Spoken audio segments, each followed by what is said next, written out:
চলো আজ আমি তোমাদের সাথে শেয়ার করি রাত্রিতে কী কী রান্নাবান্না করলাম। বেশ কয়েকটা পদ রাত্রিবেলা রান্না হলো, তবে খুব বেশি ভারী ভুরি রান্না নয়। আজ রুটি হবে, তার সাথে হবে ফুলকপি আলু ভাজা। তার জন্য ফুলকপি আর আলুটাকে একদিকে নুন হলুদ দিয়ে সেদ্ধ হতে বসিয়ে দিলাম। আর ছেলে বলেছিল সে একটু পনিরের তরকারি খাবে, তাই তার জন্য এদিকে দুধটাও বসিয়ে দিয়েছি। দুধ থেকে আমি পনিরটা বানিয়ে নেব।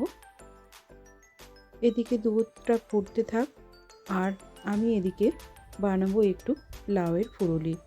অল্প একটু লাউ দু একদিন পড়ে আছে, ওটা দিয়ে তরকারি করলে ভালো লাগবে না, তাই ভাবলাম ফেলে না দিয়ে ওটা দিয়ে একটু ফুরুলি বানিয়ে নিই, তাহলে খাওয়া হয়ে যাবে। একদমই অল্প ছোট্ট একটু লাউ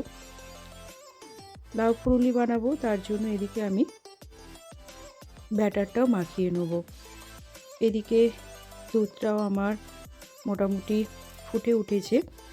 আমি এবার এটা দিয়ে ছানা কাটিয়ে নিলাম, এটা দিয়েই আমি পনিরটা বানিয়ে নেব।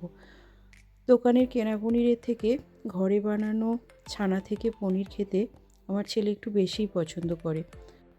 এদিকে দেখো ছানাটাও আমার কাটানো হয়ে গেছে, আর ফুলকপি আলুটা যে আমি সেদ্ধ বসিয়েছিলাম সেটাও হয়ে গেছে।